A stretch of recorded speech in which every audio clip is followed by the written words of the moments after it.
দ্রাবিড় উৎকল খণ্ড। জয় Hind. So guys, এই হচ্ছে বেগুনক্ষেত পাহারা দেওয়া কাকতারোয়া। এনাকে আবার দাবি করে এনাকে 400 কোটি ফেস ভ্যালু, যে কিনা একটা জাতীয় সঙ্গীত ঠিকঠাক ভাবে গাইতে পারছে না। মানে এই হিসাব তো আমি পরে নিচ্ছি, কিন্তু তার আগে বলি এনাকে আবার দাবি করে টলিউডের বেতাজ বাদশা আমার লাউড়া। পন্দহি বিন্দা হিমাচল যমুনার গঙ্গা। এই যে বেগুনক্ষেত পাহারা দেওয়া কাকতারোয়া, তোমাকে একটা সুন্দর করে ছোট্ট করে একটা কথা বলে রাখছি। তুমি প্রত্যেকদিন যেমন বাঁদর খেলা দেখাও তোমার দোকানে, সেগুলো তুমি দেখাও, তাতে কোনো সমস্যা নেই, আমরা একটু ম্যানেজ করে নেবো। দ্রাবিড় উৎকল খণ্ড পন্দহি বিন্দা হিমা। কিন্তু দেশ রিলেটেড কোনো কথা বা জাতীয় সঙ্গীত গাওয়ার সময় একটুখানি ভদ্র করে পরিপাটি করে সুন্দর মতো করে গানটা গাইতে হবে, ঠিক আছে? তুমি না গাইতে পারলেও সমস্যা নেই, মানে না গাইতে পারলেও সবাই খুশি হবে বেশি, ঠিক আছে? কিন্তু গাইতে হলে ভদ্রভাবে গাইতে হবে। আর যদি না গাইতে পারো তার জন্য তো আলাদা ট্রিটমেন্ট আছেই ভাই। শুধু বয়সে বড় তো তুমি, তাই মুখে বেঁধে যাচ্ছে, বুঝতে পারলে? ঠিক বলেছো। চলো যমুনার গঙ্গা। আর এই যে বেগুনক্ষেত পাহারা দেওয়া কাকতারুয়া, তোমাকে বলছি এত সুর দিয়ে কোনো লাভ নেই। তুমি উচ্চারণটাই ঠিকঠাক করতে পারছো না, সুর দিয়ে কি হবে? ধুয়ে জল খাবে নাকি? সঠিক বলেছেন। আমি একটা জিনিস বুঝতে পারছি না, ওর সামনে এত ভালো গান রয়েছে, ভালো গান, তাদের চোখে এটা পড়ছে না। মানে এই যে ভুল গাইছে সেটা কি তাদের চোখে পড়ছে না একবার? তারা এর বিরুদ্ধে কোনো প্রতিবাদ করছে না তার সামনে থেকেও? মানে কি অবস্থা ভাই, দুটো ভিউজের জন্য যা খুশি তাই বলে দিচ্ছে, নিজের মতো জাতীয় সঙ্গীতকে অপমান করছে, তারপরেও ব্লগাররা দাঁড়িয়ে রয়েছে ক্যামেরা ধরে। কি করবে? ভিউজ।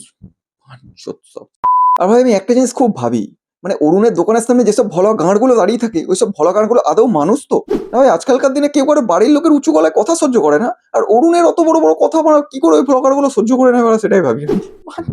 মানুষ তো এরা। यही नहीं, अभी और सुनिए। বাদশা। আর এই যে অরুণ কা, তোমাকে কাকা হিসেবে একটা ভালো কথা বলে রাখছি, ঠিক আছে? দেশ রিলেটেড কোনো কথা বলতে হলে বা জাতীয় সঙ্গীত গাইতে হলে ভালোভাবে গাইবে, তাহলে দেখবে সবাই সাপোর্ট করবে। আর যদি এরকম ভুংভাং গেয়েছো ভাই, সোজা কথা কোনো কথা হবে না, একদম সোজা বসিরহাট বর্ডার পার করে দিয়ে আসবো না, তখন গিয়ে গাদা গানে চলে যাবে পারে।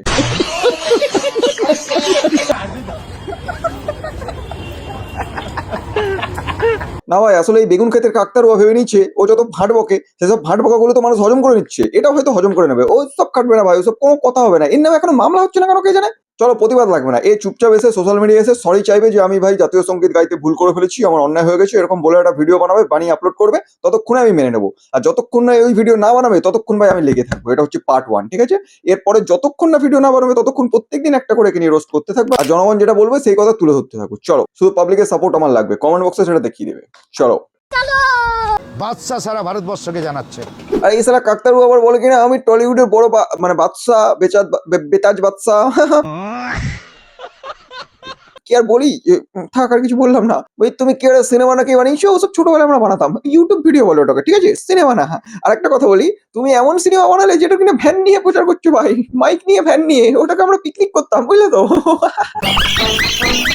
তাও মাইক না, বক্স থাকতো, বক্স দুপিয়ার। बात तो सही है। সো গাইস, সত্যি করে বুকে হাতে একটা কথা বলো তোমরা, মানে পাবলিক, ঠিক আছে? খারাপ লেগেছে তো ভাই জাতীয় সঙ্গীত ওরকম ভাবে গিয়েছে, খারাপ লেগেছে তো?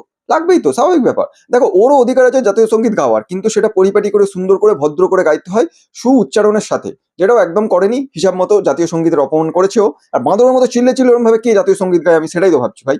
তোমাদেরও খারাপ লেগেছে আমি বুঝতে পারছি, কিন্তু কমেন্ট বক্সে শুধু বলো যে এরকম সরি চাওয়ার ভিডিও লাগবে ভাই। ও সরি চাইতে বাধ্য হবে, সবাই মিলে লেগে থাকলে অবশ্যই সরি চাইবে। আর ওর সরি চাওয়া মানে দ্বিতীয়বার এই ভুল কাজ আর কখনোই করবে না, এটা ওর শিক্ষা দেওয়া দরকার। চলো গাইস, টাটা।